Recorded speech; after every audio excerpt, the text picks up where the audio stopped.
So yun, welcome back sa ating vlog mga bossing, no?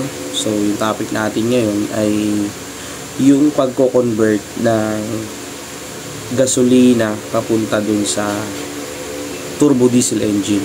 So kung makikita nyo sa mga vlog ni Boy Video tsaka ni Sir Easy Works Garage ay sila yung nagpa-convert ng from gasoline to engine. So yung kay Boy Video naman, yung kay Sir Boy Video ay from 1RZ Toyota Revo gasoline engine 2.0 to 1KC turbo engine diesel, okay, automatic transmission, okay. Tapos yung kay Sir Easy Works Garage naman ay from anong car nun, basta 70s yung car niya, ay from gasoline to 2.0 to 1KC EE turbo diesel engine automatic transmission. So saan nga ba to at sino nga ba yung gumagawa, anong shop yung gumagawa, at magkano yung singil nila pagka magpapa-convert ka from gasoline to diesel engine, okay.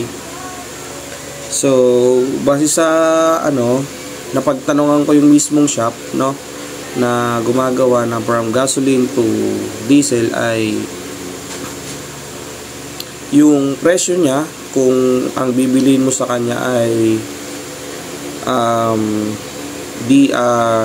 engine at transmission, tapos kasama yung installation, kasama yung lahat-lahat na, wala ka nang iintindihin, wala ka nang kung ano man yung hahanapin mo sa labas na pyesa, kung ano man yung mga ganito ganyan. So as in all in 2 to 3 weeks gagawin yung sasakyan, tapos sila na bahala sa lahat, magbabayad ka na lang. Ay base dun sa tinanong ko na shop na yon ay 330,000 yung bayad, kasama yung engine, transmission, installation, lahat ng sensor, basta lahat-lahat na i-fit nila yon.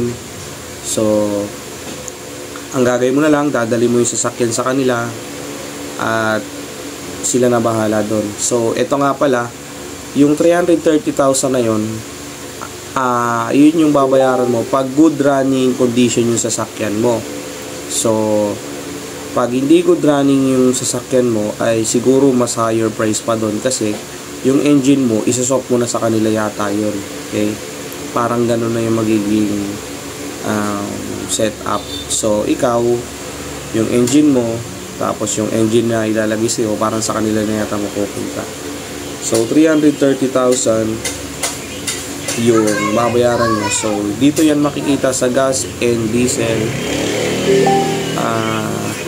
conversion installation. So yun lang, maraming salamat.